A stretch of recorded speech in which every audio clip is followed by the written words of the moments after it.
Too Hot to Handle is a Netflix reality show with a simple premise. That's right, a group of young, beautiful people gather in a dream holiday home to hook up. But the more they touch, the more that $100,000 pot of money decreases. And if you end up doing it, you're out of the game. Through this rule, the contestants end up developing deeper connections and maybe even coupling up after the show. It seems like some of the Too Hot to Handle couples have the perfect life, young, beautiful, rich, and famous. But the reality can be much darker. Keep watching to find out the dark truth behind being a Too Hot to Handle couple. Too Hot to Handle came into existence in 2020 when creators Laura Gibson and Charlie Bennett were inspired to create something based on a Seinfeld episode called The Contest. In this episode, George proposes a bet to see who can abstain the longest without doing it. I know I can hold out longer than you. Care to make it interesting? Sure, how much? $100? Of course, this proves easier said than done, and the creators of Too Hot to Handle knew this would prove very tricky in reality too. That isn't the only catch of the show. All 10 participants are people who have struggled to maintain long-term relationships, instead having casual flings for all their adult lives. Newsweek explains the goal of the show through its golden rule. While they may think this vacation is an excuse to party and meet some gorgeous people, in actual fact, they are there to find deeper connections in their romantic relationships. The golden rule? No kissing, no touching, no self-gratification, and of course, no going all the way. For a whole month.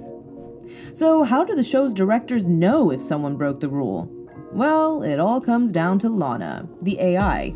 It's Lana that speaks to the contestants and explains the rules, and Lana's cameras are planted so well that any bending of the rules will be observed. It is clear that my guests are unable to operate within the rules. Cancel date.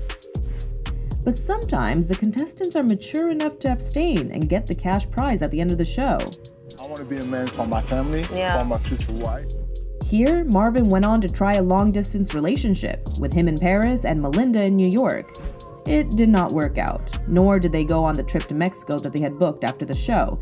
In fact, they got into an argument and Marvin ended up ghosting Melinda for a while. Then Marvin went to Mexico anyway, but with his friend Chase. I was left in the dark, I was pissed, and then he goes to Mexico a month later? I was just so sad. This is not the only time Too Hot to Handle couples have seen more drama than happiness, especially behind closed doors. During the show's second season, which aired in June 2021, everyone obsessed over Cam and Emily, or Camily. First, there was a lot of attraction that seemed impossible to hide. Then there was some cheating, if we can call it that, so early in their relationship. But by the end of the show, Cam made a huge step and asked Emily if she would be his girlfriend. She said yes, and it seemed like it would be all smooth sailing from then on. But right after the show, it was impossible to find out, due to the contracts that the two had signed. Both Cam and Em confirmed that they were in a relationship, but they couldn't reveal if it was with each other or not. I learned a lot from the show, and I am now in a committed relationship. Whether that's from the show or not, you'll have to wait and see. In July 2021, it was confirmed that Camily was still a thing, even though no one really knows the reality of their relationship. The only evidence is a video they made for their fans and photos from a Boohoo campaign they shot together.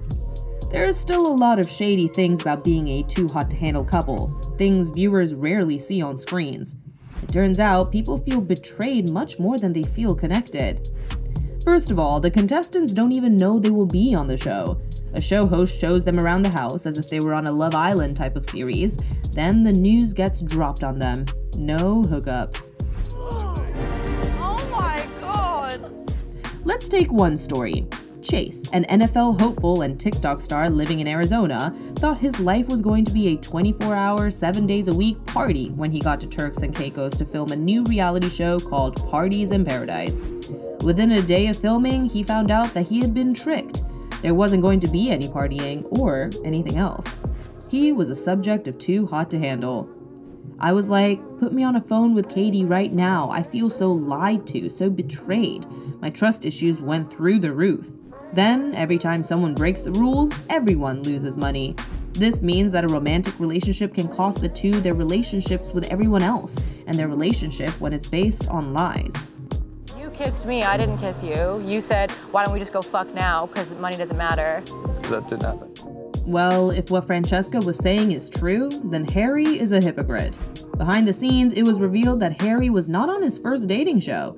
In fact, he had been a contestant on New Zealand's Heartbreak Island and even won the $100,000 prize, splitting it with his then-girlfriend, Georgia. So Harry knows how to abstain for money. We're not so sure he knows how to maintain a relationship, though. Apparently, he and Georgia split up after Heartbreak Island after Georgia had a problem with a woman commenting on Harry's Instagram photos. And it wasn't any easier between Harry and Francesca on Too Hot to Handle. They kept fighting, kept getting back together. Oh, and they burned through $32,000 of the group's money by being completely unable to abstain from touching each other. This might have been funny for the show's viewers, but it wasn't the least bit funny for the other contestants. Some of them were in it to win it. After making it all look like it was meant to be, Harry and Francesca kept arguing. Most of the arguments happened behind the camera. Their relationship continued after the show, but it wasn't long before Francesca was betrayed. While she thought the arguments they were having were not relationship ending, it was different for Harry, who broke up with her on the phone. Francesca then posted a video where she went on to explain that Too Hot to Handle relationships can be very fake. Fake a relationship. I cannot pretend that everything's gonna be okay. And it gets even more fake. Francesca felt double betrayed when she found out that Harry was seeing someone else, also long distance. He had broken up with her by telling her he couldn't have a long distance relationship, yet he was having one with someone else. In fact, the new couple was even talking about marriage. And how could you propose to someone, but you're also saying, I can't be with you because of the distance? It makes me feel like I was being played. So were any of the relationships in Too Hot to Handle even real? Think about it. First, you're being filmed 24/7, and you can't do anything with the person you're attracted to. This only builds up the attraction. Then, when the show ends and you can finally do something, you have to fly back home, sometimes halfway across the planet from the other person, not to talk about gossip magazines who will make a love story out of anything. For example, that time magazines made it look like Bryce and Nicole formed a relationship after the show, even though there was no on-screen romance seen between the two. Bryce had told Oprah Mag that he and Nicole really hit it off during the retreat. But Nicole said that they actually got closer after the show. He wasn't really my cup of tea at the start, but getting to know him more and more, we formed a proper bond and connection. And it turns out that a friendly connection was all there was between the two. Just like most other contestants, Bryce and Nicole live halfway across the planet. They talk a lot, but are not in a relationship. It was the same story for Sharon and Rhonda, who had an undeniable spark on screen, at least during the first episodes. Then Sharon got really indecisive about being in a serious relationship, and a distance started growing between the two. Fans have speculated that Sharon and Rhonda became a thing after the show, especially after seeing Rhonda introduce Sharon to her young son over FaceTime. But the truth is, after the filming of the first season in 2019, the two were never in contact with each other again. And finally, throughout the show, there's a constant feeling of betrayal, as most of the young contestants can't really stay focused on one person. Harry are in a relationship and she still manages to worm her way in. I mean, Francesca, babe, what is your problem? What's worse is that most of the time, people also lie about it. Lana, was it Haley and Francesca? Negative. Affirmative. It seems like the show's contestants are actually doing better after the show, away from all the drama. Everything's real good. I went and did a bit of travelling. I ended up getting stuck in Thailand. I created a new company and I've been putting all my time and effort. Maybe Too Hot to Handle is not the perfect way to find love, but it might be a great way to gain some money and a decent fan base. The final question is it worth going through all of this for the money? And will there be any money left after the end of the show? We hope you liked our video. If you did, don't forget to hit that like button. What do you think about the lives of Too Hot to Handle couples? Would you like to be a contestant? Write us a beautiful comment and let us know what other viral phenomenon you'd like us to cover. And of course, if you like more exciting videos delivered to your feed, subscribe to our channel and click that bell sign so you never miss it when it's fresh.